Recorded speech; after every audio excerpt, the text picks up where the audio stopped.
Okay, welcome into another Dooley Noted podcast presented by Titan MRI and coming to you from the Meldon Law Gator Studios. Just wanted to say to everybody, because we're going to have a best of episode today, I am away, I'm out of town, and I'm unavailable this week. And obviously we won't have a show on Christmas Day either. If you're watching this show on Christmas Day, But, there's sometimes you're driving, you have to listen to it. But anyway, my point is that I want to say thank you to everybody who's been a part of this show, especially to Zach, who does an incredible job, Freddie Wiebe for helping us out, and all of our advertisers who have really stayed with me and hung in there, and we've had fun, and we've had great shows, and Coach Spurrier being on every Monday. We obviously not being able to have him on for a couple of days the last couple of weeks. He's been busy and everything, but once we get back to normal, we'll have regular shows. We will have a show on the 1st. I'm not sure who my guest is going to be. I'm going to work on that over the next couple of days, and probably we'll be able to announce that Thursday. Yeah, I think I will definitely be able to announce that Thursday. But it's going to be fun to watch all of the games going forward, and now that we're into basketball, and now we can get into more of the other things too, like gymnastics and softball and baseball coming up. There's a lot of stuff going on around here, and we're going to have fun talking about it every Monday and every Thursday. Also, if you go to patreon.com/Dooley Noted, that's where all my writing is now, and I'm writing a lot of stuff. I've had a lot of people join. I've been so happy about that. Just come and be a part of it, and we'll have a lot of fun. I want to thank, obviously, Titan MRI and Imaging for being the presenting sponsor ever since I started.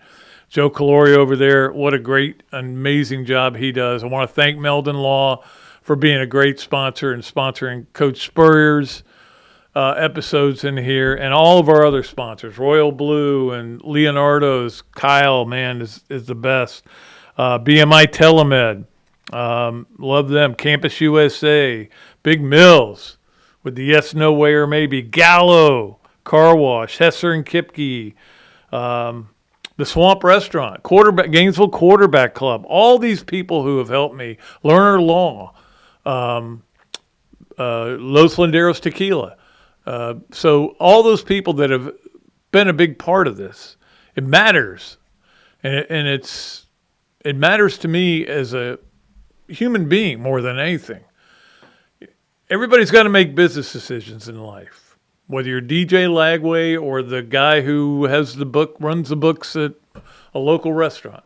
And you got to figure out, and if you make a decision to be this, I'm going to give you the best I can give you every time. You know that. I'm going to try hard and to do good shows and get great guests. And I think we've done a good job getting guests. And we'll continue to do as well as we can. We can't make them come on. I found that out with a certain guy from the FCC network who we thought we had on 3 times, and all 3 times he didn't come on. Anyway, I'll tell you that story some other time. All right. So we're going to play some of the best interviews we've had here for today's show, and that'll do it for this part of it. And then, of course, no show on Christmas. We'll be back the following Monday, okay? I think I'm right about that, right? But sometimes I'm getting confused about dates because we're going away for a while. Anyway, all right, let's go to our best of another Dooley Noted podcast presented by Titan MRI and Imaging from the Meldon Law Gator Studios. Another Dooley Noted podcast comes to you from the Meldon Law Studios at the Hacienda. All right, thanks, Pat, for the intro. This is producer Zach giving you one quick update on the college football playoff bracket challenge between Pat and Drew Copeland from Sister Hazel. Right now, they are both tied with 2 points apiece. However, Drew has already lost 3 of his teams that he picked to advance, whereas Pat has only lost 1. He lost 2 to Lane as he had them going against Ole Miss, so they are tied 2-2. However, things are setting up quite nicely for Pat in the upcoming rounds. At this time, we will go ahead and play an interview with Coach Steve Spurrier from a couple weeks back when the Gators were finalizing their hiring of Coach John Sumrall from Tulane. This is another Dooley Noted podcast brought to you by Titan MRI and Imaging, and it comes to you from the Meldon Law Gator Studios. Okay, welcome back to another Dooley Noted podcast presented by Titan MRI and Imaging, coming to you from the Meldon Law Gator Studios. It is a Meldon Monday. Coach Spurrier is here, and of course, he is sponsored by Meldon Law. They won't back down. And Coach, we got plenty to talk about today. Yeah, we got a lot to talk about. First of all, the Gators go out winners. Yes. The Jaden Baugh game That made me very happy. was a heck of a game. Jaden rushed for, 200 and something yards? Or what was it? 266. 266. So, yeah, everybody's saying, why didn't we give it to him more earlier? But he got a lot of carries in this game, and our defense 38. played well. Yeah. So it was a good win. I think the record is Eric Rett playing for you in that Georgia game was 42. I think that's the most a 43. Florida player's ever. Okay, I thought Fred Taylor in the Citrus Bowl might have had I thought he 40. had like 47, yeah. He had a bunch, But 42 or 3, I thought. Hey, everything I read on the internet is wrong. Okay. I know that. But anyway, yeah, those were 2 games. They had a whole bunch of carries, I remember. But anyway, we go out a winner, and pat on the back to Billy Gonzalez. You know, he's Yep. 0-4. Looked like people said, well, he's going to go 0-5. But he got the guys ready to play, and when we had nothing to play for except pride, play for the University of Florida, play for the fans who showed up. I thought a pretty daggum good crowd for the season we were having. And senior day, Billy Gonzalez is out there shaking hands, hugging all the senior guys. So I thought he did an admirable job as the interim coach those last 5 games. Yeah, it's hard to imagine. I can't explain how a team could play so hard against Georgia, then the next week just take the day off, not even play against Kentucky which game. is literally the worst loss Florida had in that All whole year. 4 years, to be honest with you. Then come back and play their butts off against Ole Miss, then not show up in the first half against Tennessee, and then come out and dominate FSU. That's college football. Yeah. I guess it's dealing with 19 to 22-year-olds, which you did all your career, and Yeah. it's hard to kind of know whether they're ready to play. And you do everything you can, but certainly they were ready to play this game, and they came out and they played. I thought they set the tone on the first defensive series when they went backwards on the FSU went backwards. So Yeah, FSU, they've got some issues up there. They got a coach they can't get rid of because they don't have the money to let him go. And so that's where they're at. Fortunately, we had enough money to pay our guy off, I guess. Yeah. And, Well, they didn't get into as bad a contract yeah, as they did, but that's true. I mean, anytime you beat FSU in anything, it's a good day, you know. And I enjoyed it. I enjoyed watching the game for once, and it was fun to do some writing afterwards. I'm usually sitting there going, how am I gonna write this one, you know? Yeah, and I hope the Gators all get behind our new coach, Yes. John Sumrall. He's got a nice track record the last 4 years. He's a winner. He took Troy. I forget exactly the record, and then They won 2 conference championships. Yeah. Yeah. And then Tulane is playing for another conference Friday night, championship. yeah. I think they lost championship last year, but consistent winner, 9-2, 10-3, something like that. In his 4 years, I think, as a head coach, and he'll bring some more energy and excitement to that sideline. I mean, Which we've been lacking. Yeah, I agree. I thought somebody down there needs to get mad occasionally or give a rah-rah, and I think John Sumrall will bring that energy that maybe we've been missing a little bit. Yeah, it's interesting that he you know, everybody's going to make the comparison to Billy Napier, and I keep going, they're different people. They're different. That's right. Everything is different about it. And I don't know. I never got the impression you were that big on Lane Kiffin in the first place, that you were like. Well, he was the hot shot. He was the Yeah. hot coach. I think we had to make an effort at him to see what happened. And as it worked out, he's going to LSU, which, like somebody said, you know, it's not like John Sumrall coming from Tulane to Florida. No, He's it's on not. the way up. It's- That's a given. He's going to coach his team Yeah. in the playoffs. But Lane Kiffin, Ole Miss, and LSU, Ole Miss says, we're just as good as LSU. Why would you go there? And, Not only that, but they hate and each it's not- other. yeah. They're rivals. They're big yeah. rivals. And I think Ole Miss said, we'll match the money, wherever the money is, for you to stay. But Lane felt like he wanted to go down there. And now it's really getting messy if a whole bunch of his coaches go with him, especially Charlie Weiss Jr. I don't know what he's going to do, but he's the play caller, really. Oh, he is, yeah. Kiffin will jump in occasionally and call the plays. But Charlie Weiss Jr. is the play caller there. A lot of people don't know that. Everybody's got an opinion on who was wrong here to take Ole Miss away, to not let him coach in that. My opinion's very strong in that there's no way I would let him coach my team. Because it was a lateral move. Yeah. But that's like the Tulane AD. He's not going to tell John Summerall you can't coach in the playoffs, and because it really is a different situation. Yeah. I think everybody realizes that. In fact, Billy Napier actually had a championship game. I think, after we hired him. So, but it looked like a lateral move for Lane Kiffin to go to LSU. Yeah, if the money's the same, it is a lateral move. It's a lateral move, and why did he leave? But that's his prerogative, and it's a done deal now. Yeah, it's not a worry. But I think John Summerall is going to be the breath of fresh air that I think Florida needs. Now, again, look, there's a million things that went on in this coaching search. 90% of them are false, as we know. Everybody needs to stay off the internet. But I am having to talk a lot of people off ledges, and I think, again, as you know, Steve, the loudest people are the ones who weigh in on everything. It's not the people who go, I think this is a pretty good hire. They don't call any talk shows. I want to say this. I don't know if Gator Nation knows it. Danny Warfel was somewhat involved in this search. Danny Warfel was involved. If he's involved, it's a good deal. Danny Warfel and Tim Tebow are two of the almost perfect Christian young men you'll ever know. And so if Danny really liked this guy, he's got to be a solid person, that's for sure. And Urban came out, and Urban called him, actually. I talked to Urban a little bit about it. He said, I think he's really interested. So, and look, Auburn offered him.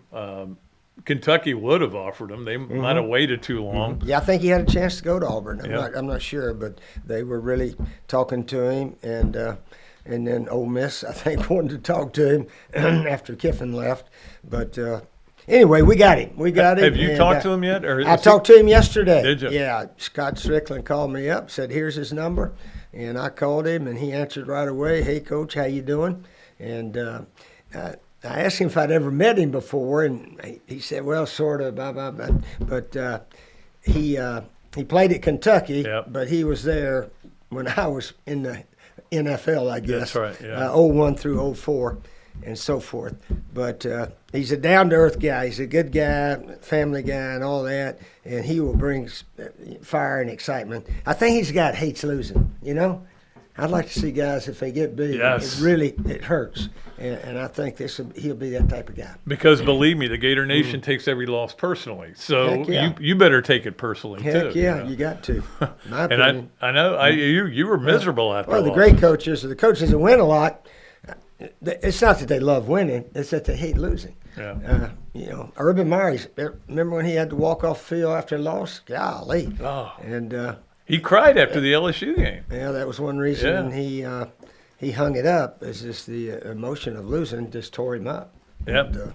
I remember after they lost, they'd beaten the crap out of Kentucky. He thought he had it all figured out the first year he was here, and he went to Alabama, and I think they lost 31-3. And Urban, like the look on his face was, I mean, he was just washed out. And he had put everything into it, and that happens sometimes. You mentioned that 45-3 game against Tennessee. I mean, those things happen, and you don't like them, but you got to get better. Yeah, well, fortunately, that only happened once. Yeah. And that was our only loss in SEC play in 2 years. Yeah, that's right. Well, what happened? It got out of hand. Interception, kickoff return. Yep. Next, it was 7-3 at half. And then all of a sudden, Dale 28-3, 35-3, and they ran it on up to 45-3. And but in a way, losing big helped us because Alabama came in there and beat them next week in Knoxville, 9-6, and that's why we won the SEC. Right. We only had one loss; they had a loss and a tie. Well, let's talk a little more about John Summerall because he is a guy that obviously is going to coach through there as far as they go. Yeah. Which, again, like you said, Yeah, and that's to be admired. Yeah. And his Tulane administration, they said, yeah, stay here with us all the way through. They understand. But you are right. Tulane and Ole Miss are not the same animal. No. Yeah, they're not. They're not the same animal. I think Ole Miss looks at it as Kiffin as a lateral move. Yeah. Everybody knows Tulane to Florida. Now, you can't blame the coach for doing that, certainly. It is going to be it is fascinating to me though that now we have 6 new SEC coaches, at least. That's what we've got now that are going to be coming with the Stoops issue. But I mean, I didn't think anybody get fired this year, but everybody is so freaking out about the money and about getting into the playoff. If you're not winning, we're putting the money towards these players. You're asking us for millions of dollars to put towards the players. We're demanding a change. And I think the boosters have an amazing amount of power. I'm not saying they have any more power or any power here, but they have power. Yeah, and that's true at most all the SEC schools. Yep. Even Oh, yeah. Vanderbilt. Yeah. That team didn't just show up overnight. They went out and spent some money and got the coaches too. Jerry Kill and the other coach from New Mexico State. Right. And I tell you what, I hope Vandy makes the 12-team playoff. I really do, but it's all sort of screwed up. Yeah. And how about my Dukies? Oh, I know. They're 7-5, and I'm gonna they're be rooting in the hard. championship game. They got a chance to win the ACC championship, and they got 5 losses. Now that's 3 of them were out of conference, and the 2 in conference somehow or another. That was a it worked out. tiebreaker. Yeah, but they knew the rules of the tiebreaker. Yeah, the rules say you're in the championship game against Virginia, and oddly enough, Virginia and Duke, we were actually co-champs. We both had 6-1 records back in 1989. Yeah, yep. So what's that? 36 years later, Yep. they're gonna fight it out for the ACC championship. One of them's gonna be champ again. Well, and the funny thing is, if Duke wins, they still may not get in. They may not get any teams in. Because And of that's the a record. doomsday scenario. So we'll have Yeah. to see how that goes. But it's just But it's crazy. a championship, and that's, Yeah. that's Oh, what yeah. I love. We still have the championship game. Some people say we ought to do away with it. No, give the players and the teams something to play for. I mean, it's in the history book who won the championship all those years. So it's a big game for both Virginia and Duke. Yeah. I'll probably watch it before I watch some of these other conference games. And we have Georgia Alabama, the rematch for the 40th time. I mean, it seems like they play every year in the championship Same game. 2 teams, Yeah. All that NIL and all that transfer portal, Alabama and Georgia Still end up again. with the same 2 teams. Yeah. That was an incredible game. That fumble late for Auburn Mm-hmm. killed them, and you knew they'd play them tough. That was a team I knew wouldn't quit because they hate Alabama so much. I tell you, Alabama has made some 4th downs Oh, now yeah. that have really helped them. They beat Missouri by a touchdown. They were 3 for 3 on 4th downs in the 4th quarter also. A couple of those 4th downs go the other way. Yep. They'd be saying, fire DeBoer right now, fire DeBoer. And he's rumored for the Penn State job. That's You know, what I heard. I that know was on the Heupel's radio. been rumored. I'm like, everything has been rumored. You know, you can rumor everything. But again, I just want to reiterate that you guys have kind of shown your butts, the Gator fans, some Gator fans, over this last couple of days. Let this guy come in and at least have his first press conference before you start and he'll win the press conference. Not that there is anything, you know, winning and losing a press conference doesn't matter. But Yeah, and you know, his salary is what Power 5 schools make. it's right around actually they got a discount compared to what they were going to. What they were going to pay Kiffin. And so anyway, there's a lot of advantages, and all these coaches that are hot right now, their school redid them. Drinkowitz got another new deal, and so. Oh yeah, Clark Lee got a new deal. Everybody has to be a start-out coach before he became a great coach. Yeah. Okay. So we think John Sumrall is going to be a great coach here, and we're going to give him a chance. I hope he is. Well, I thought Billy Napier was going to be a good coach. It didn't work out. Well, I didn't know him beforehand. Did Yeah. you know him much before? No, I just knew. I just knew what I read because I never met him. I never really spent any time with him when he was here the whole time. Yeah. One of his comments about scared money don't make yeah, money. yeah. What's money got to do with But 11 then guys? he didn't 11 coach guys that way. against 11 guys. That's what I want to know. Not who, not the money thing, but my 11 are going to beat your 11. Yeah. Okay, and then go at it.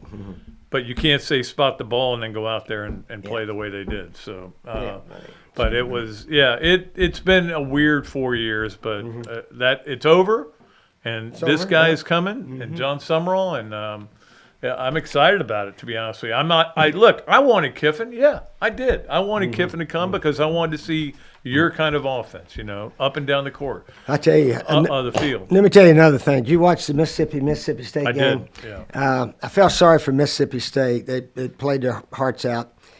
Ole Miss threw 4 touchdown passes. All 4 of them were against the guy playing bump and run, the fade or the takeoff route, whatever you want to call it. And Ole Miss got sort of a tall kid. Yep. And the Mississippi State DB, he all over him. But he just couldn't cover it. So why don't you back off your DBs and say they're not going to throw that dang fade takeoff for another touchdown? Yeah. But they threw 4 of them on the same coverage. Same play. I'm sitting there watching on TV, bump and run. Here comes the takeoff. Oh, bump and run there. There it goes. And that quarterback's good. Trinidad, Chambliss. He is. Oh, he threw perfect balls to these guys. It was unbelievable. Well, he's appealing to get another year. Well, I think he wants a 9th year or whatever it is. He may get it. And if he gets it, he'll probably be at LSU. Well, I guess that's a possibility. Yeah. Who knows? We'll Because see, they have a freshman quarterback who started this last game and couldn't do anything. But college football is in a weird place right now. You got to Ole Miss, they may want to make Charlie Weiss Jr. the head coach if he's the offensive play caller and so forth, which he is. They made Pete Golding. I couldn't understand Trinidad there. Yeah, I guess maybe because Weiss left, but he got on the plane. So Who did? Weiss? Charlie Weiss, Jr. Yeah. We'll see what happens. Hey, one thing we do need to get to, and that is our Campus USA play of the weekend, and we'll take it all the way back to where we started this segment, and that is our man Jaden Ball, who this was his last carry of the game. And, could go down. No, he's going to go in for a touchdown. And to me, that was the moment where I just went, I cannot believe what I just saw in this game. Remember, he had just scored, and it got called back. And then they were able to that guy could have had him, that guy could have had him, that guy could have had him. That play is the old toss sweep. It is, yeah. And they're doing it out of the gun, but they're blocking it like Eric Red and Fred Taylor and all those guys. Yeah, that's what I thought. Yeah, that's it. They didn't block everybody. That was mostly the run. Yeah. But we'd get up there and check it one side to the other. If they got more guys over here, run it the other way. Right. I would love to. And maybe I'll do it later today. And I'm going to go and chart how many yards after contact Jaden Ball had in that game. Yeah. That was a guy who had a lot of want to. And I love that in him. And that should be priority number one, is making sure he's coming back next year. Yeah, he certainly deserved the game ball, and I'm sure that they probably gave him one in the locker room after the game. So, hopefully he'll be back. Yeah, did he? Yeah. Graham Smile, he's one of the Miles Graham is one of the leaders on defense, and he's been great. Yeah, we need him back also. He had a good year over there for us. He did. I thought he played really well in that Miles game Graham. Again. So, all right, Coach, you got anything else? Oh, I think that's about it. We talked about Vandy hopefully making the playoffs. That surprised me how they just destroyed Tennessee. I really think if they played Vandy, they would beat Oklahoma. Vandy would beat Oklahoma. Yeah. What do you think? Because Vandy can score, man. They scored 45 on Tennessee up there. You and I both have 11 Heisman votes, and Pavia's going Pavia's right there somewhere. Yeah, I don't know where yet. Right there. And I can't say. We're not allowed to say, but. All right, Coach, we'll let you go. All right. Always have a good time with Coach. Brought to you by Meldon Law. We'll be back with more of another Dooley Noted right after this break. Titan MRI, North Central Florida's premier independent diagnostic testing MRI facility. At Titan MRI, we're focused on you, the patient, having a great customer experience. Our MRI equipment is modern and 75% quieter than any unit in its class. And our MRI unit has one of the largest openings of any of the newer high-strength MRI units, which allows comfortable scanning for potential claustrophobic and larger patients. At Titan MRI, we look forward to serving you. Adams Rib Company has been a staple of Gainesville for more than a decade and a staple of the Dooley house ever since Kelsey's teeth came in. The first time I walked into Adams, I told my daughter that the green beans are always a test of a great barbecue restaurant, and they were perfect. You know about the ribs that melt in your mouth, and my favorite, the turkey plate. But be sure to go in on Fridays for Nana's Fish Nuggets.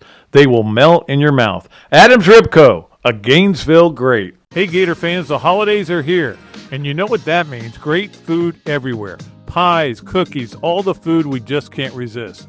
But here's the thing, you don't have to give it all up to lose weight and be healthy this holiday season. BMI TeleMed can help you enjoy the holidays and keep your weight on track. Their medical weight loss program gives you the medication and the support and the guidance you need. You can still enjoy the holiday food, you'll just eat less of it. So you can actually lose weight and not add the pounds most of us do this time of year. Start the new year ahead of the game.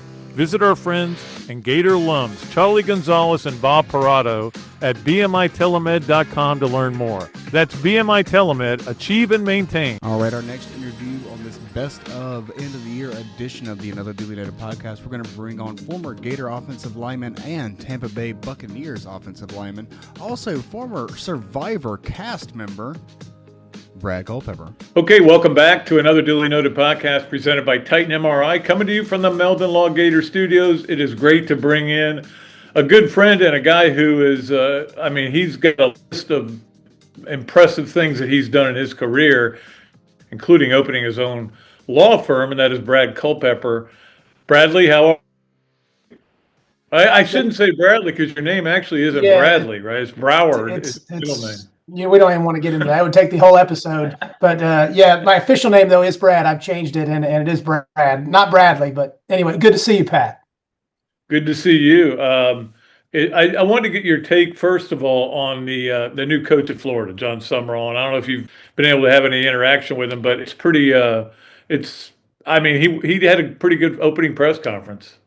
Yeah, he did. I think it's, to me, I know Urban really well. And for him to be there and kind of endorse him speaks volumes.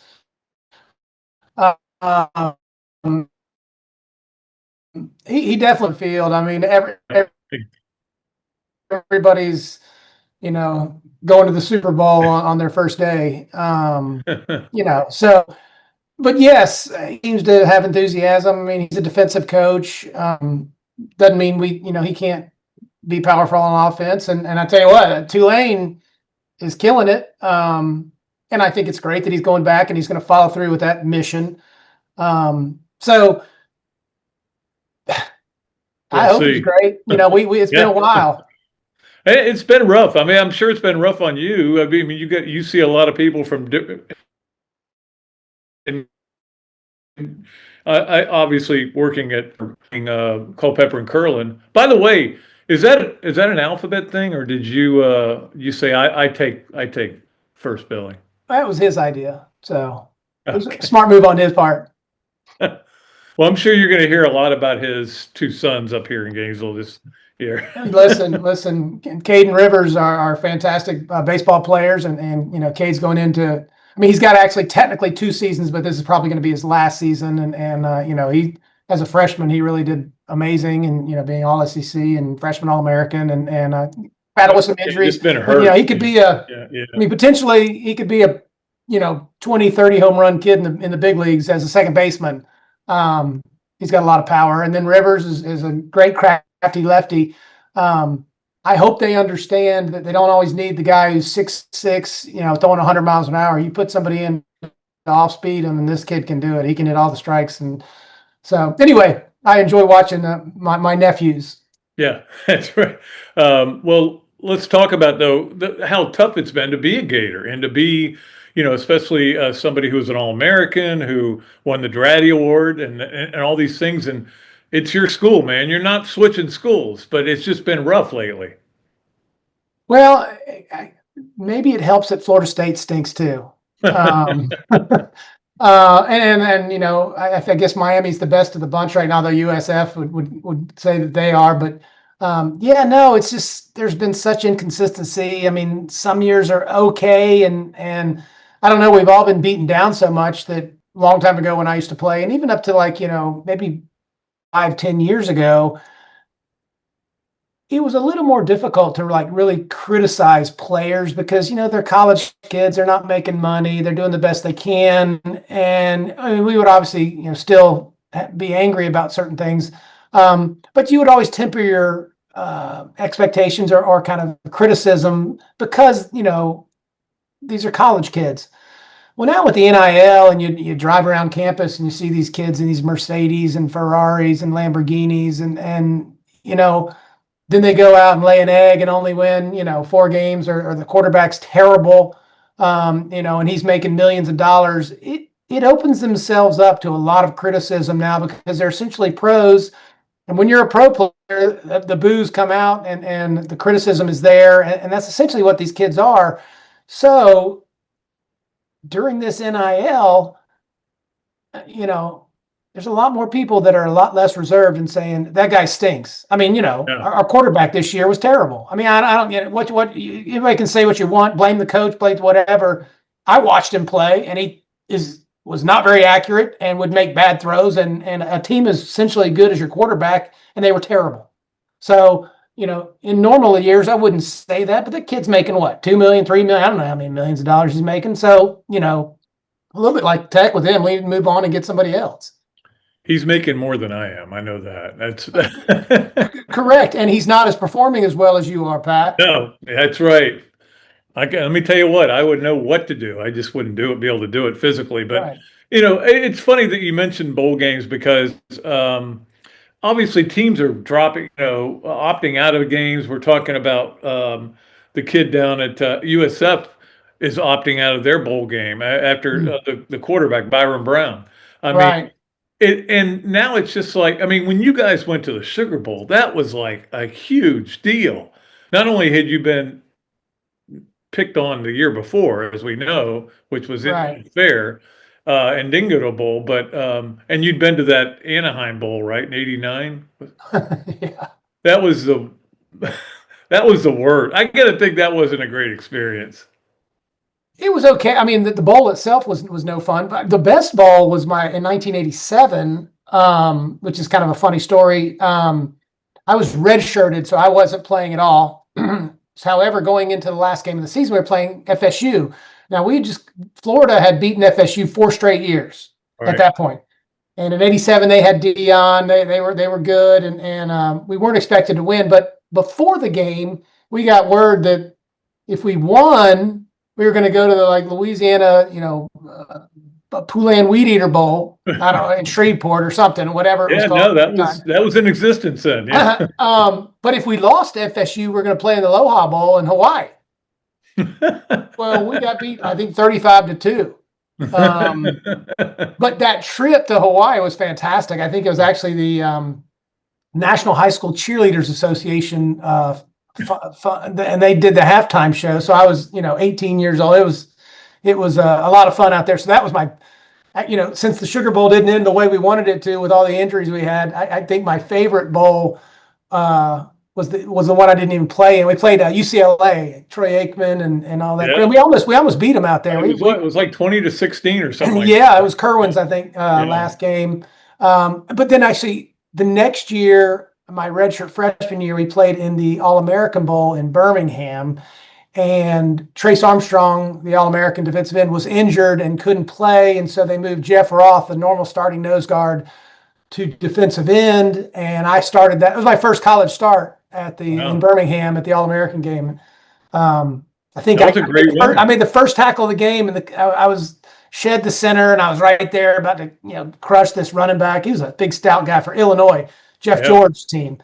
And he hit me right in my chest and knocked me about 6 yards, but I made the tackle, but he got 6 yards. So anyway, that was about my first tackle of that game. I remember that game because, I mean, that was a nice win. Florida, I mean, Emmett got the winning touchdown, and you got, I think Huey or somebody got a sack on Jeff George very late in that game.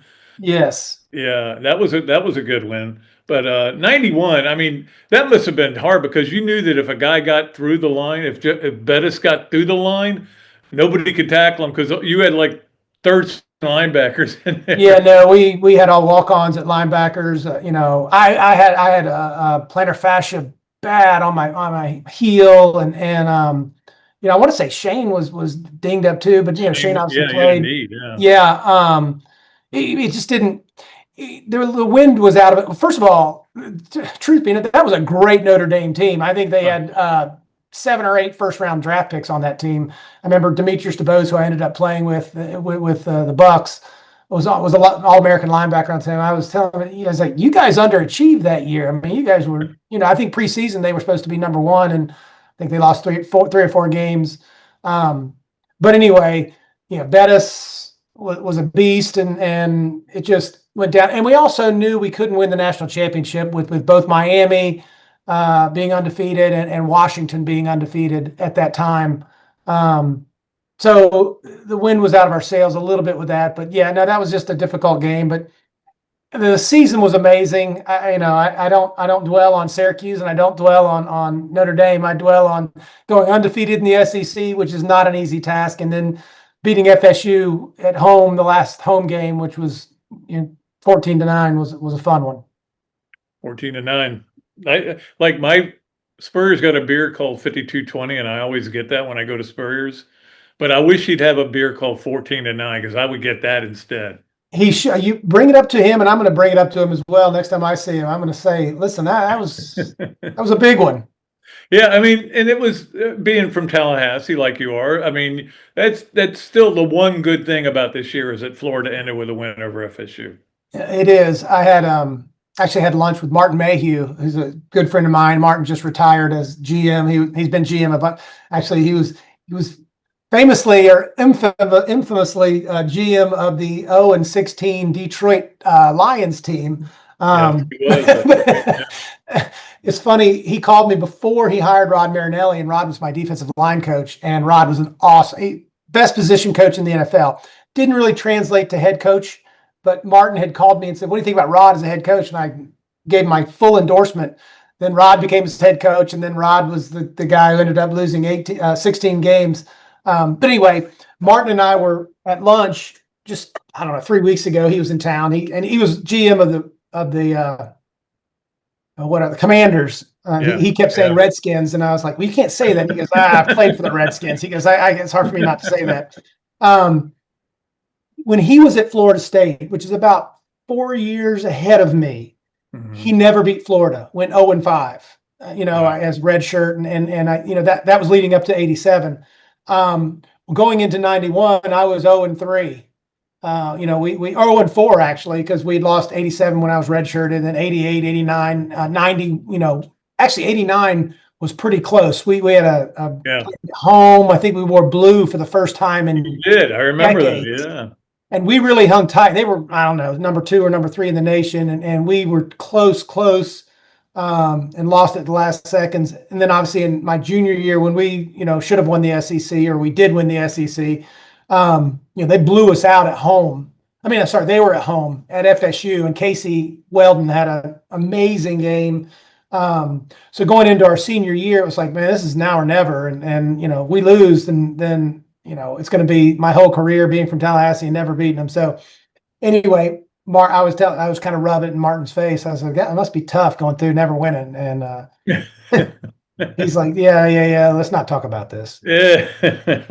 Well, I know you like to do that. I did want to ask you too about where your Dratty Award is right now. So it's called the Campbell Award now. They changed it. Oh. It was Dratty for the first 10 years, and then I guess Werfel won it, Tebow won it, Peyton Manning. There's a lot of who's who on I guess it's the academic Heisman. I have a little library at home, and it's in the back. You wouldn't notice it. It was kind of a cool trophy. It's a heavy trophy, and really I follow college football, so I know that it's changed name to the Campbell. But when it changed about 10 years ago. I think William Campbell was another person that they wanted to honor instead of the Dratty person.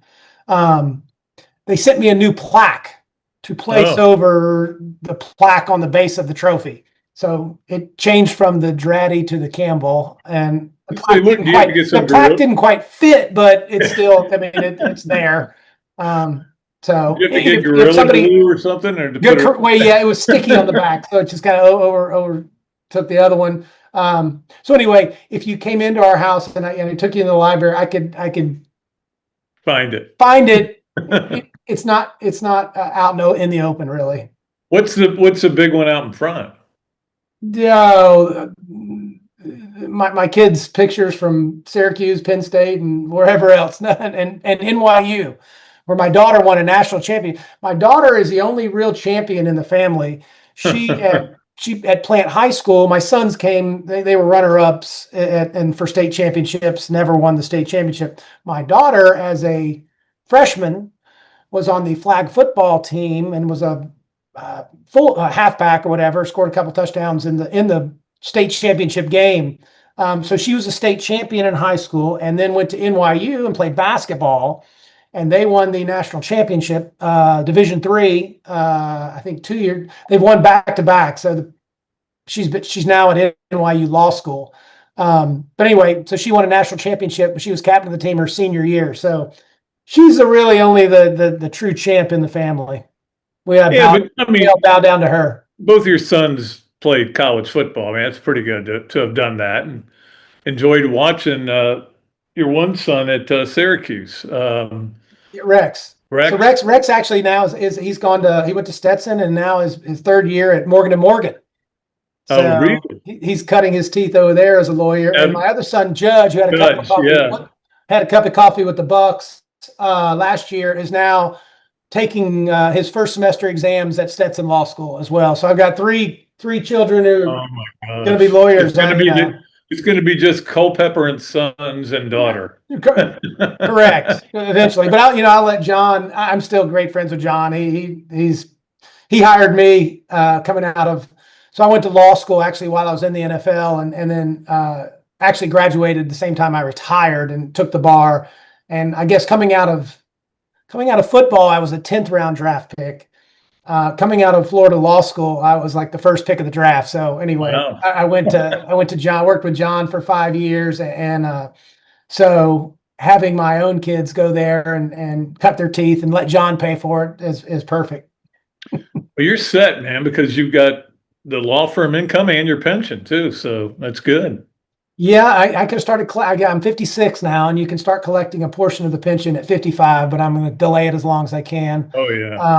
Kind of like quite frankly, my father, who was captain of the 1962 team at University of Florida, he's 84 now and works part time with me. Still comes in and really? He was a muckety muck bigwig corporate lawyer for a long time, chasing ambulances and helping people who snip on banana peels for the last 15, doing real law. But it's been a pleasure. I've had my dad, coming in.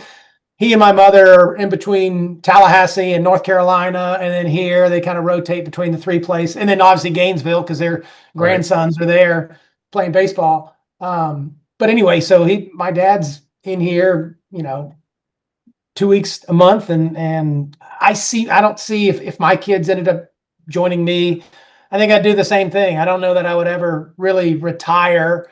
I enjoy what I do, and it kind of gives me purpose. I feel like a lot of my friends in the NFL, they run into situations, where I don't know, their marriages deteriorate just because these guys just don't have anything to do. Maybe they've made, back when I played, not many guys made the kind of money they make now. Although, the guys make a ton of money now, but then that's only about 5%. Most of the guys, and I throw these numbers out, but most of the guys on the team make somewhere from 700 to 1.5.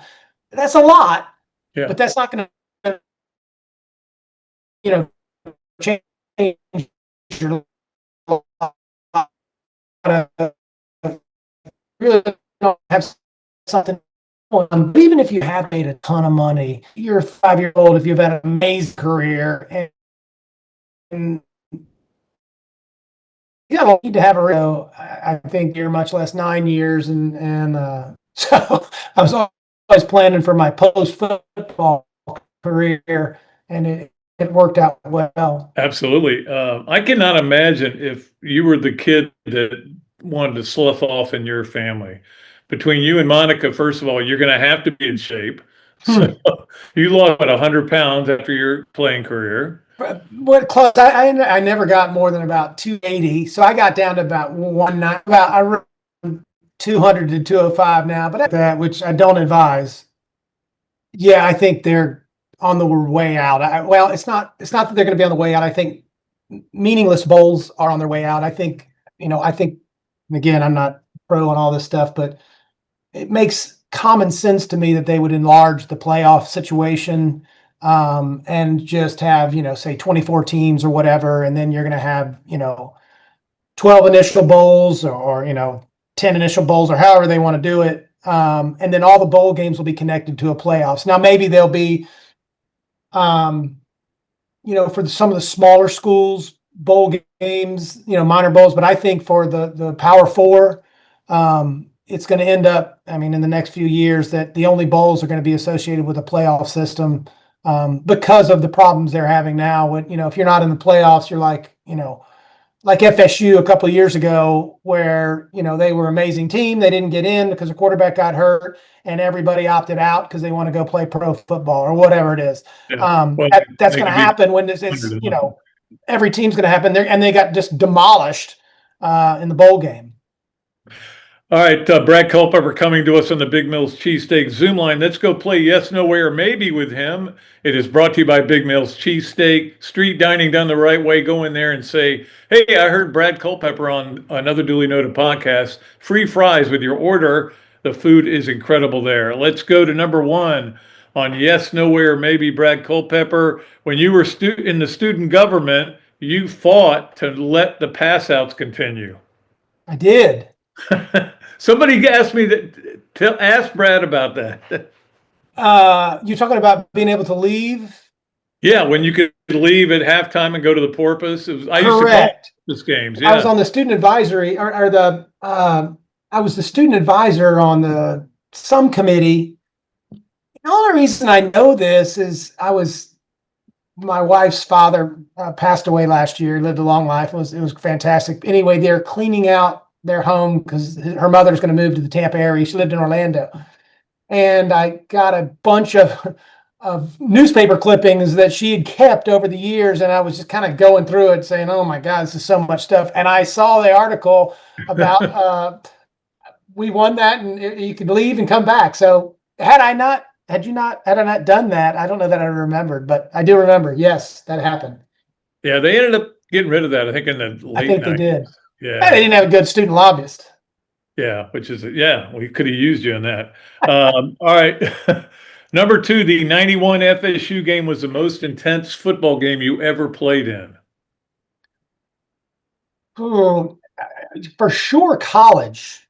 Yeah, I was going to say you played in some big NFL games too. Yeah, there were some in the NFL were probably more intense. You got your job on the line and everything else, but in regards to college, there's no doubt about it. That was coming second would have been maybe two Alabama games. One up there where we won when 91. We actually won a number of times up there, but when Spurrier won in 90, we won. Yeah.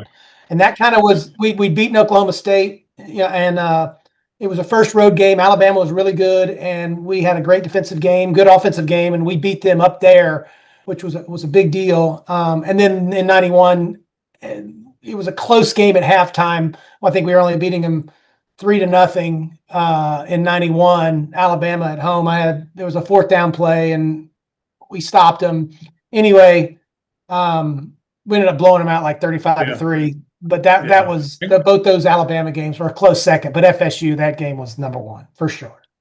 Yeah, that first FSU game you're talking about, I always call it the Will White game. Man, I think he had 3 picks in that game. You mean the Alabama? I mean Alabama. I'm sorry. Yes, correct. It was. I think it was a sophomore. Yeah. Will was a quarterback Will was a quarterback from Godby. Up in Tallahassee, where I went to Leon High School. We never lost to Godby, But anyway, he won a state championship as a quarterback, and then of course played free safety and was All-American as a sophomore. You're right. He had 3 picks that day. 91 and 98 defenses to me were the best that ever played at Florida. 98 when they had Javon Curse and yes, Mike. No, Pete. yeah, you've got good memories. You've seen a lot. I remember specific players back in the 70s and 80s that obviously Wilbur Marshall and some other players that were great. Okay. But as far as a collective unit, and quite frankly, our 91 team, we didn't have any like name brand players. Like a Javon Curse. We were all just scrappy and tough, and appreciated that Coach Spurrier kind of came in and just said, "Hey, you guys are good. Keep doing what you're doing." He didn't mess us up. He said, "I'm going to make this offense match your defense," and he did. And it was why we, as defensive players, really appreciated a coach like Spurrier.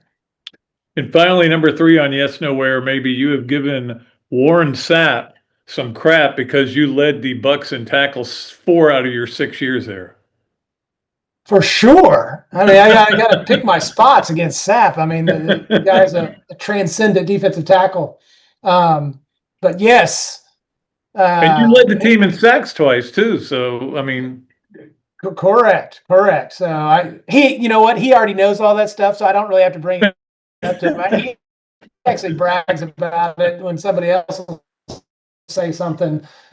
Skinny guy over there. Speaking of Sapp, when I was saying about having some direction, I think it's fantastic that he's coaching out in Colorado. He's really enjoying it. But that's someone who needed some kind of structure. I think he does a lot of fishing, and people pay to go fishing with him. He does, he's amazing with that. But this coaching deal, I think he really enjoys it, and it's given him some, stability, purpose, and so I'm happy that he's out there doing that. That's great. That's why I do this. I'm retired, but I want to keep plugging away at doing something. I got to get up, have a reason to get up in the morning. Can't play golf every day. Totally, and it's expensive. That's right. It is. Brad, I can't thank you enough, man. This has been fun talking and catching up on some old Gator memories and some new stuff as well. Appreciate you. Pat, I'm always available for you, buddy. All right, we'll be back with more of another Duly Noted podcast presented by Titan MRI and Imaging, coming to you from the Meldon Law Gator Studios right after this break. Thanks, buddy. Here are just a few reasons why doing business with the Royal Blue puts you at the helm of your boating lifestyle. 1, the longer we have your listing, the lower percentage commissions you will pay. 2, survey reimbursement for qualified buyers. 3, detail reimbursement for qualified sellers. 4, on-the-water delivery orientation availability. Call us today to schedule a consultation to see what Royal Blue can do to solve all of your boating needs. Call Randy at 850-974-1294. Meldon Law has been serving personal injury victims since 1971. In those days, Jeffrey Meldon's presence as an attorney in the music scene dubbed him with the nickname the Hippie Attorney. And although times have changed, 2 things haven't: our commitment to bettering our community by helping the injured. Albert, are you ready to go to the game?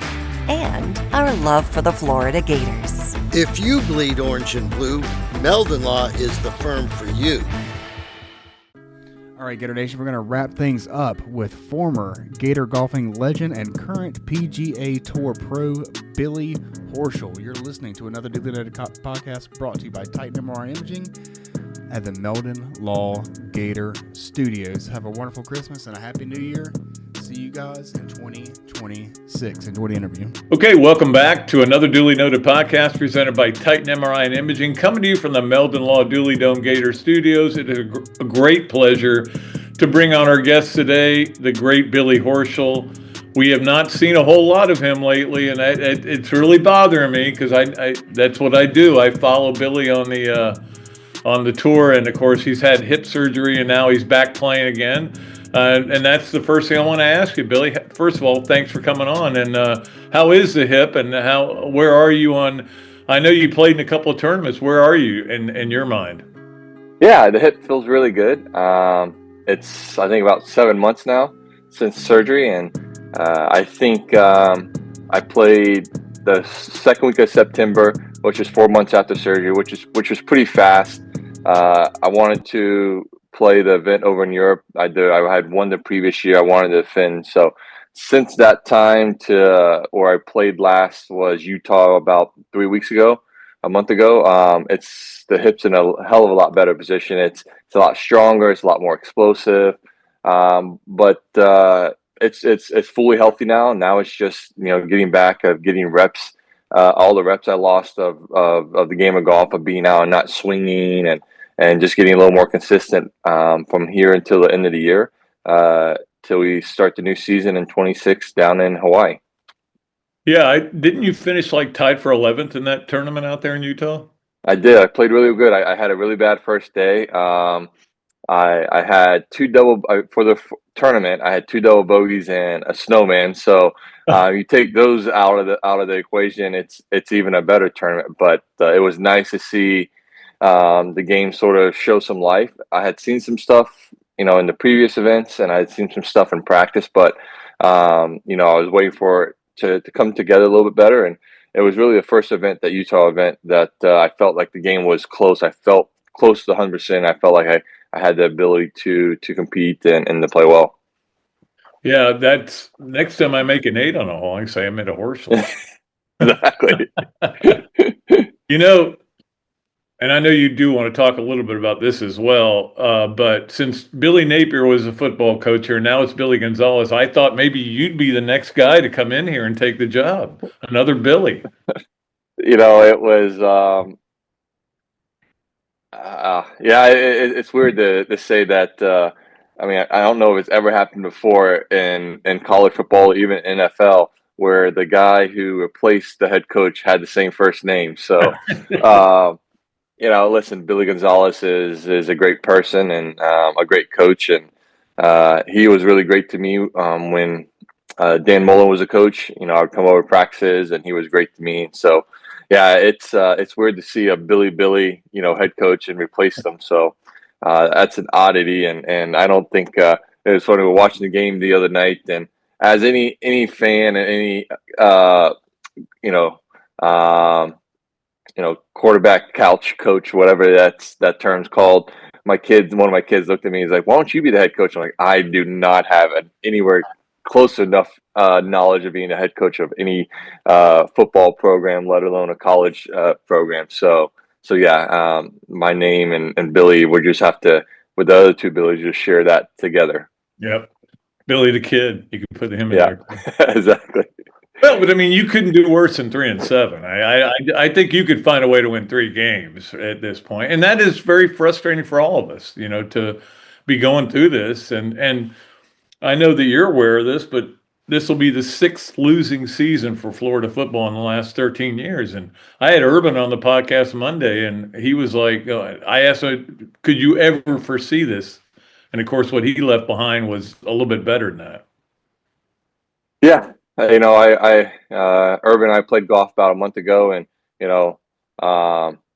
actually we played golf today. Billy got fired. That it was announced, and so we talked about the program a lot, and he still cares tremendously about the Florida Gators. And usually, whenever I see him or we text, it's pretty much the first thing we talk about within the first 30 seconds. So I could never imagine. Still, having the losing records that we've had. You look at the talent on this team. I think Billy Napier did a really good job putting together talent. And at the end of the day, though, you got to develop that talent. You got to make them winners. And Billy didn't do that very well. You can't beat around the bush on that. It's just a straight fact. So, yeah, it's frustrating to see that we're 3-7. I think you look at the Georgia game, you look at that Ole Miss game. Those are games we could have easily won. And if you're looking at it from anybody's perspective, obviously from the Gator or as Florida Gators perspective, really I think it's tough to say because you don't want to always point out one person. But DJ Lagway missing some throws in that Georgia game. There's probably 5-6 throws that he missed that are clear throws that a quarterback of his caliber or anybody's caliber are making on anyone of a regular, consistent basis. And then, just some decisions and throws he missed in that Ole Miss game as well. So, it's frustrating to see as a fan that, if our quarterback play could have been at a higher level, more consistent level, maybe we're not 3-7.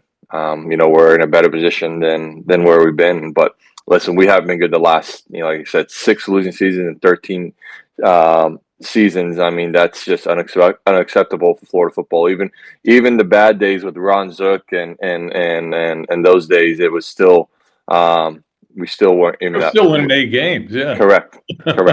And listen, college football's changed in those 20 Yes. years plus, but we're still the University of Florida. We still produce tremendous talent and recruit tremendous talent, and we need to find someone that is the ability to take the players to the level that we all expect of a Steve Spurrier or Urban Meyer. Get these players to buy in and win and play hard for 60 minutes. Well, I mean, you know what it's like being on the tour, and you had to learn how to win, and that's what I don't think is in the DNA of these guys, that they just don't know how to win games. They need somebody to come in and teach them how to win games, and that's what you had to go through on the tour. I mean, there were times that I would send you texts going, "Everything's going to be okay, buddy. Just breathe."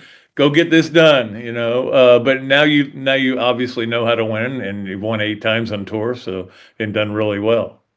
Yeah, you're exactly right. Listen, I think when you go to one level to the next level, you have to figure out how to win at golf tournaments. Obviously, winning at a lower level or being successful at a lower level doesn't guarantee you success at the next level. And so, it takes your time, and you got to learn, you got to understand, what were the mistakes we made? What were we feeling? Why do we do this? So next time you're in that position, you've learned those, you don't make those same mistakes over and over.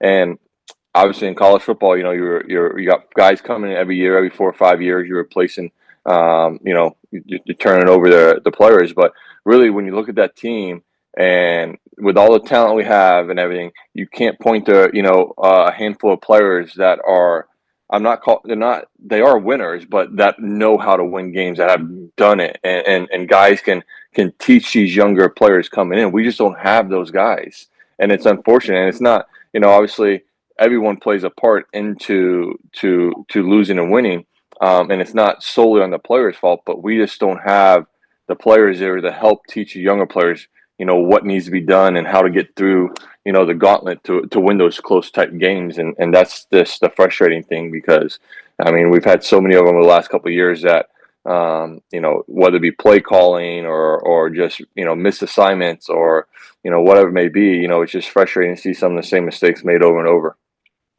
You have intel on people. You're pretty smart. You got connections.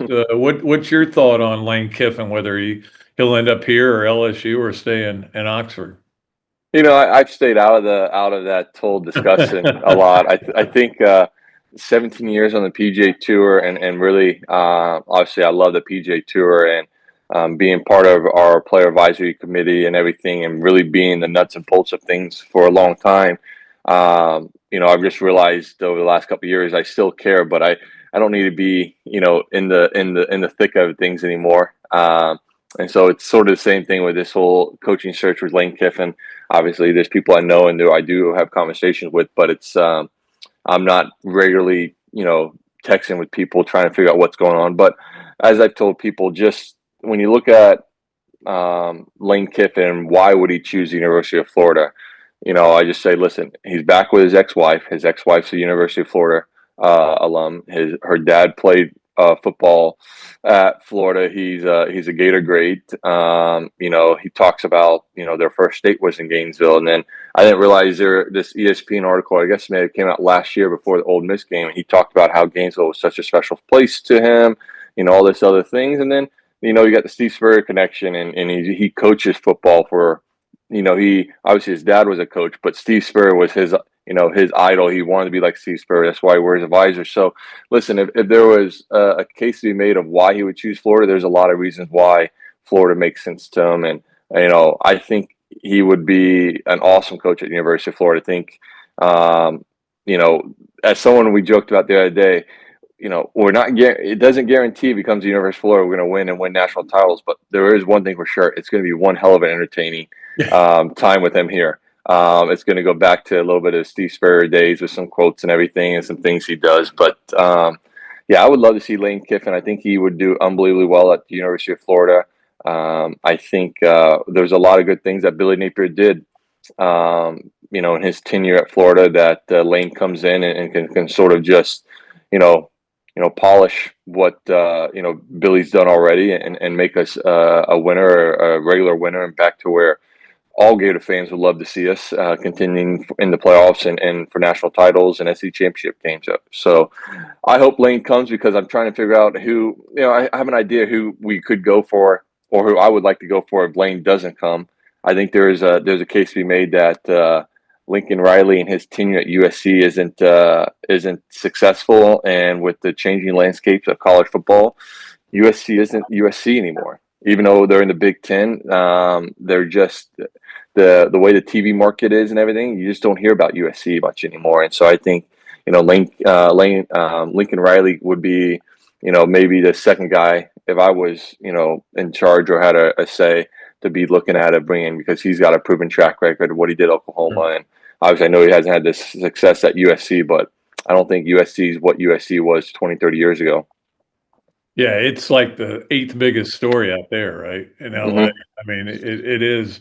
By the way, I was going to tell you this story because I went to Outback one day with my wife, and I went there to eat, and the woman who was waiting on us had a name tag, and it said Layla. And I go, "Oh, you must be a child of the 60s." And she goes, "Well, my dad was John Reeves." And I go, "Oh, it's Layla." Oh, so we got to know her, Layla, a little bit there. That was pretty cool. But she's obviously graduated to bigger and better things than working in Outback. But you talked about, though, how college football is changing. We all know college football has changed. Certainly the tour has changed drastically too, and all the stuff going on with LIV. Now they're going to 72 holes, which if they can get rid of the team thing, and like and I'll turn it over there for a minute, and I'm going, I have no idea what's going on in the tour. So I think that they're flawed in that way, but I'm still sticking with the PGA Tour. I love watching you guys play, but being part of this, what has it been like for you? Oh man, it's could never imagine even 10 years ago having a competitor come into the marketplace. And I always said I think there could be the opportunity where a competitor would come into the marketplace and try to make a better version of the PGA Tour. I always thought that was a possibility, or I always suggested that as a possibility, the PGA Tour to continue to make changes, continue to improve, and not that they weren't. I just felt like they needed to do things in a little bit more of a, I wouldn't say a drastic way, but just be more on the forefront, more on the gas pedal of doing things where it really, prohibits a competitor coming in and trying to steal some of your marketplace. But listen, as I said from the very beginning, like I don't have any issue with LIV. Like the issue I had with LIV, and I've said it for day one, like for them to come in and say this is going to be the future of the game of golf, team aspect, 54 hole shotgun start, this is the future of the game of golf. I just called BS on it, and I called some of the players out for wanting to say they wanted to play less, which wasn't. Some of them isn't true, and I know who they are, and I knew they would want to play more than just 14, 15 times a year. So, but I don't fault them for taking money or anything. But I just think that I think LIV could have. I'll tell you what, honestly, I do believe LIV, PIF, who is the financing behind LIV, the Right. Saudi investment fund. I do believe that they were given better guidance and someone people who saw the marketplace a little bit better. I do believe they could have been a true threat to the PGA Tour if they would have done things differently. They wouldn't create a team aspect, that they would have gone, played it out over a 5-6 year window and gone and try and buy the Asian Tour, build the Asian Tour up and challenge the European Tour. And then, you kill the European Tour with the success of the Asian Tour. And then you have a tour that is truly global, that is truly challenging the PGA Tour, because you got Asia and Europe now. And then, obviously it's tough to get Americans to leave America. Trust me. I mean, there's a lot of guys on the PGA Tour that don't care to play outside America. But the younger generation of players coming through could have seen Europe and Asia as a possible place to play with the financing of the money they're playing for. So I don't know how this is all going to play out at the end of the day. At the when you do look at it, though, Saudi's involved in everything in this world, from companies to sports to you name it. I mean, their hand is involved in everything. So I don't believe they're going to just close up shop and leave the PGA or leave the golf world. I think they're always going to be involved in the golf world, and I think from the PGA Tour side, we have to decide, do we figure out a way to sort of maybe reconcile or bring them in and have them be a partner, or do we still consider them to be a competitor and we both do our own thing? So that's what I think from the PGA Tour side we're trying to figure out now. And I think at the end of the day, listen, as a player and as wanting the PGA Tour to be the best for the next 30, 40, 50 years, the way it's been for 60 years, I do believe for us to continue to be the leader in professional game in the world, I do think maybe we should bring Saudi in as a small partner in some way and form, just because it's tough to turn down a $3 billion investment into the PGA Tour if that's what the financing or the terms are still mentioned and everything. So we'll see how it plays out, but I don't believe the PGA Tour. I think the PGA Tour will still win no matter what. I've always backed the PGA Tour for the sole fact that kids grow up wanting to be on the PGA Tour. Kids grow up wanting to challenge the best players in the world, and that's where they are. At least my generation, we wanted to beat Tiger. We wanted to play against Tiger, and that's what we wanted to do. Now kids are coming up, and they're seeing Rory McIlroy, Scotty Scheffler. They want to play against those guys and see where they fall in line and what their skills are like, and can they win and put their name on trophies next to those guys. So that will always be the case, and I think the PGA Tour, as I've always said, will always win out and will always be the best. It's just a matter of do we have to have compete against another entity for the next 20 plus years.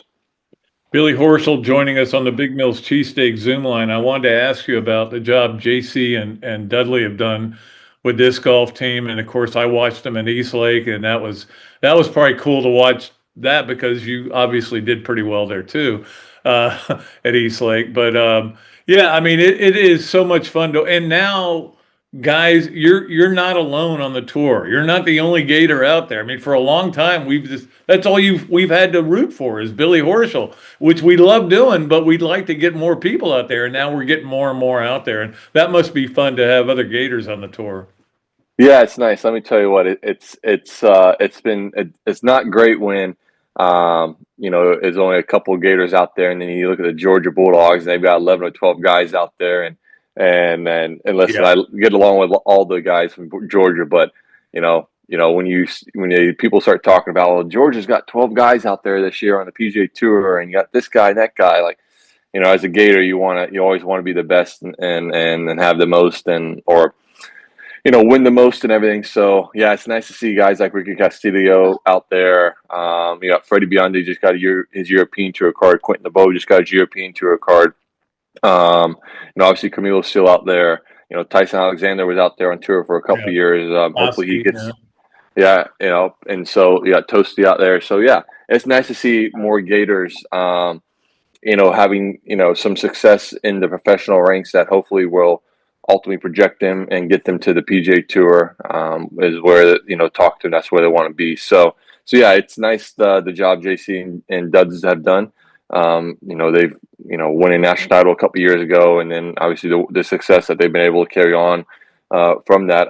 They've got a lot of talent on that team, and they've been doing some good stuff down there. So it's great to see. Listen, the Gator golf program being a truly a big time player year in, year out, in sense of winning SEC titles and winning national titles, and it just falls right in line with all the other sports that we have that are having ultimately tremendous success throughout all Gator athletics. And that's what I tell everyone when they say, well, your football team, you guys, when they just talk about football team, or the basketball team not doing well, and they think we're just a two-sport school. I'm like, guys, you just don't know about University of Florida. Like, look at all our other sports. We understand our two biggest ones are football and basketball, but the success that we've had from top to bottom in all our sports. There's not many of any other schools in the country that can say that. I've been trying to figure out your hat. Is that an H for Horschel? Yeah, it is. It's our logo for our Horschel Family Foundation. So yes. Wow, that's cool. Yeah. Oh, I need Yeah. to get one of those hats. We'll send you one, Pat. We'll send you one, buddy. Okay. Hey, it's time for us to play Yes, No, Where, Maybe with Billy Horschel. Is brought to you by Big Mills Cheesesteak, street dining done the right way. If you go in there and say, hey, I heard Billy Horschel on another duly noted podcast, you get free French fries with your order. So yes, no, where, maybe, Billy. Number one, watching the Gators play was more painful this year than watching the Ryder Cup. Yes. Yes. At least we came back in the Ryder Cup. Yeah, we did, but I figured for you it was hard because you were in position to maybe make that team before you had to have the hip surgery. Yeah, I was probably in the best position I've ever been in my career to finally make a Ryder Cup team, and it wasn't. I was actually there Saturday morning to watch the morning session of the Ryder Cup. When the hip happened, I just realized golf wasn't gonna happen this year, and I just moved on from it. So. It sucks because you want to be out there, you want to compete. I want to be on a Ryder Cup team, but listen, I mean, I'm proud to be an American. I'm proud to be a Gator, but man, it sucks more to watch the Gators than it was for the Ryder Cup. So, yeah, exactly. I feel the same way. Number two on Yes, Nowhere, maybe with Billy Horschel, you have been to the Grant Seafood Festival in your lifetime. Yes, yes. That's a big deal, I guess, right? I grew up in Grant. Yeah, I grew up in Grant. It was a yearly thing, annual thing. It was always the last weekend of February, and we would go. And I've actually been a couple times now since I've graduated from college and everything. I've missed a couple cuts around that time down in West Palm, and so we would come back and stay either at my parents' house or near my uncle's house, and we wind up going to the Grant Seafood Festival. Sweet. Is it pretty good in there? Yeah, it's great. I mean, there's a whole bunch of food. There's a lot of music, bands playing and everything. So yeah, I mean, it's just an old tradition that's been going on, I think, for 40, 50, 60 years now. And it's just, it's nothing special. There's no glitz and glam, but it's just a fun way to people sort of hang out and catch up and have some good seafood. Great stuff. Finally, number three on Yes, Nowhere, maybe with Billy Horschel. One or more of your three children is obsessed with golf. Yes. Which one? My son. My Axel? son is. Yeah, Axel. He is he's a sports. He is a sports lover. I mean, if you want to know anything about stats or what a team's doing or players, it doesn't have to just do with golf. It talks about any sport. I mean, he'll tell you. And he's not that old, though, is it? What's he like? He's 6. He'll be 7 in February. Yeah, but I mean, he's on his iPad checking out ESPN, checking out scores, looking at stats. I mean, I started all the kids that had a fantasy football team or did fantasy football this year for the first time, and every day he's checking the fantasy stuff and checking stats and making teams, and he's actually looking after his two sisters, older sisters' teams, and my wife's team. So no, he's a big sports guy, but he's a big golfer and he loves golf. And when people ask him what he wants to do when he gets older, he says he wants to play golf. So when it comes to golf, I've sort of let him tell me when he wants to go hit balls and this and that. I try not to push him or anything. But he does a whole bunch of other sports. He plays flag football, basketball, baseball. He's which I absolutely love. Baseball is my second sport I love. So it's cool to see, just not only him but my other two kids, my two girls in the sports, and just see their enjoyment that they get out of their sports. Well, athletic parents, that's what happens. They get all from their mom. I mean, that's they get all from their mom. Well, it'll be fun. And so when are you back out on tour? What's your next event? So I'm going to play 2 events in December. I'm going to play the Tigers event down in Bahamas, the Hero World Challenge, and then I'm playing the week after down in Naples, the Grand Thornton Invitational. It's a mixed team event, so I'm playing with Andrea Lee from the LPGA Tour, who's a good friend. And then we'll have about a month off until we start the season back up out in out in Honolulu at the Sony Open, and from there it's full steam ahead. I mean, with the whole new signature events, which are the higher level events on the PGA Tour, and smaller fields, because of my injury, I'm not guaranteed those events just yet. So I have to play well at the beginning of the year. So right now, my schedule, there's Schedule A, Schedule B, and Schedule C, and there's one schedule where if I play really well, there's not many weeks I'm taking off for the first 4 months. So which I'll be looking to find some, come up for it at some point in time if that happens. But yeah, excited to get back out there, excited to get back, competing and winning events, and hopefully, 25 I was so excited about 25 after coming off 24 and having a chance to win a couple majors. And then hopefully I thought 25 was going to be the year I win a major, I make the Ryder Cup team. And so the hip injury sort of derailed that, but it didn't kill the dream or kill the opportunity. And we're going to make sure that, I check those boxes off before the clubs go in the closet for good down the road. No, I'm calling it. I'm calling it. You're going to win a major in the next 24 months. I like that. I truly agree with you, Pat. I agree with that. Well, good luck to you, and we appreciate you coming on the podcast. We always love talking to you, Billy. You know that, and I do want one of those hats. If you want, We'll send you. I'll send you a check for it. No, you don't need to. That hat We'll is so cool. Yeah, Thank you. We'll send you one. Okay.